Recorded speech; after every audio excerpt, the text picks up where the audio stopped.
Frankenstein, now a terrifying adventure module for any system and level. Available for download at questgivers.com. Want to read a great thriller, or are you looking for the perfect holiday gift for that special gamer in your life?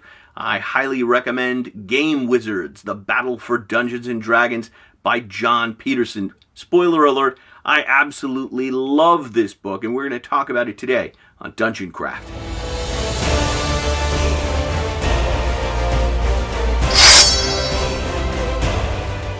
Game Wizards is a new paperback by Jon Peterson, author of Playing at the World, which is the definitive history of role-playing games. And when I say definitive, I mean it is a scholarly tome. This book is about rules. This book is about the people behind those rules, specifically D&D co-creators Gary Gygax and Dave Arneson, and also Gary Gygax and his relationship with Brian and Kevin Bloom, who, with the three of them, they founded Tactical Studies Rules, TSR, and became the first publisher of Dungeons & Dragons. And it's about their meteoric rise and subsequent fall. And this book is a page-turner. Like, I couldn't put it down. One of the great strengths of this book is the format. Each chapter covers a year of the history of TSR, and it's presented like turns in a game where they show you the revenue as well as the profit and include what players on the field were eliminated that turn. It's also got these great D&D style maps that illustrate the Lake Geneva, Twin Cities area, as well as the town of Lake Geneva itself, where, of course, Dungeons & Dragons was born. And it was born from a collaboration between Dave Arneson and Gary Gygax. For those of you that don't know, Dave Arneson is the one who first conceived of the idea of going into dungeons as individual characters and fighting dragons and other monsters, killing them and hauling out treasure, getting experience points, leveling up, and the class structure. And he had about 30 pages of notes. And Gary Gygax, upon seeing this amazing game, Dave's Blackmoor campaign, Gygax then reorganized those notes, wrote it up as Dungeons & Dragons, and he gave Dave Arneson credit. It was credited to Gygax and Arneson. But Gary didn't have enough money to publish the rules, so he turned to a couple of gamer friends, Don Kay and Brian Bloom, and they put up the cash, formed the corporate structure of TSR. When Don Kay suddenly died at a very young age of a sudden heart attack, there was no path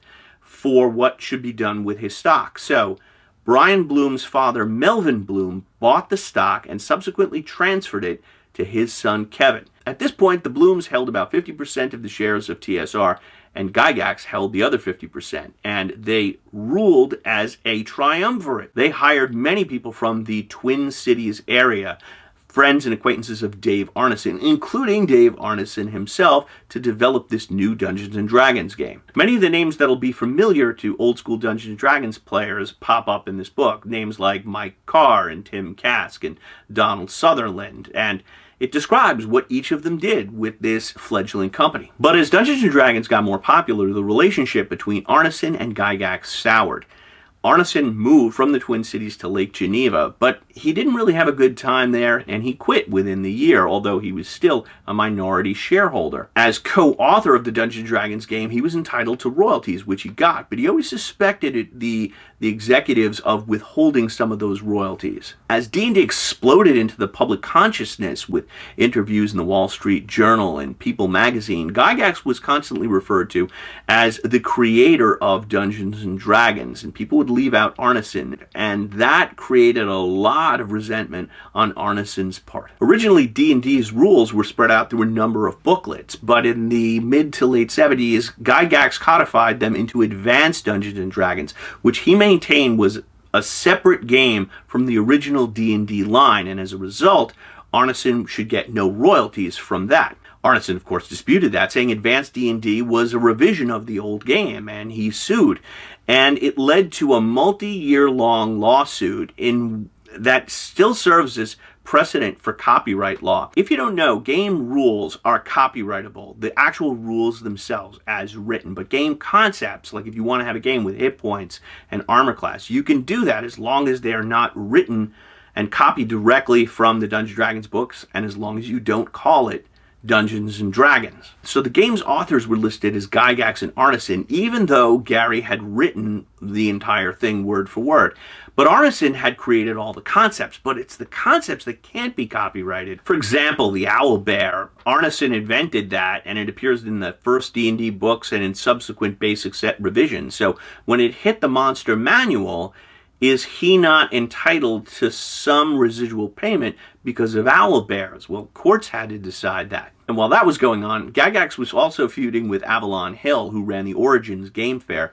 And Origins was like an East Coast thing, and Gygax owned Gen Con, was supposed to be the Midwest thing. When Origins decided to run their convention in Detroit, Michigan, less than 2 months before Gen Con, Gygax was furious, and this led to a multi-year feud. Meanwhile, despite the satanic panic, D&D exploded at a ridiculous rate of growth, and what they spent the money on is mind-boggling. They bankrolled a project to raise up a 19th century shipwreck from the bottom of Lake Geneva. They sponsored the U.S. bobsled team. They bought a company called Greenfield Needlewomen that sold needlework kits. Gygax built an estate and bought 30 horses. Then he established a West Coast entertainment division, which was supposed to develop a D&D movie. And in fact, they did spend about $500,000 on a screenplay, only to just scrap it, and all they got was the cartoon with Uni the Unicorn. In addition to Advanced Dungeons & Dragons, they had a lot of successes with the Dragonlance books and the Endless Quest books. But they also hired a lot of people, many of them related to the Bloom brothers, wives, cousins, in-laws, and Gygax couldn't really complain because he hired his family members. So there were a lot of designers reporting to executives with no business experience. None of the top executives had even graduated college, let alone had a master's degree in business administration. At one point, TSR produces 500,000 copies of a board game called Fantasy Forest, but the board was too large to fit in the box. Just imagine 500,000 useless boxes cluttering up your warehouse. And that decision was made by a Bloom in-law, and when they found out about the problem, he wasn't even in the office. He was out playing golf. Eventually, the board of directors and banks demanded more supervision for this company and rounds of layoffs, and that's where the whole tragedy unfolds. Now, I'm not going to spoil the whole thing, but I have to say it was fascinating. It's like watching a slow-motion car wreck, really, because you know what's going to happen, but you just can't believe it as you see it happening. Peterson does a great job of showing you all sides of these people. Arneson, Gygax, they were brilliant guys, geniuses, but they were not business guys, and the Bloom brothers are clearly over their heads. It's staggering when you look at the revenue grow between 1980 and 1982 and 1983, yet the profitability of the company never grows any bigger. Peterson doesn't blame anyone in particular. That's up to the reader to decide. Personally, I think it's a whole confluence of events. It's a situation where a company create something totally new that the world has never seen before. So you don't know how big it's going to get. And if you did have a company, why wouldn't you hire your family members if you didn't know anyone else in that industry? So it's got a tragic kind of fall of the Roman Empire feel. And I just could not put this book down. It is highly recommended, and you can get it at the link below or your favorite bookstore. Also below, you'll find links to Dungeon Craft on Facebook and Patreon, and a link to my new module, Frankenstein, so check those out. But don't go away. For more reviews and gaming tips, click right over here. May all your rolls be 20s. Deathbringer again. I remember Uni the Unicorn. He was delicious. Now get my t-shirt and watch more Dungeon Craft.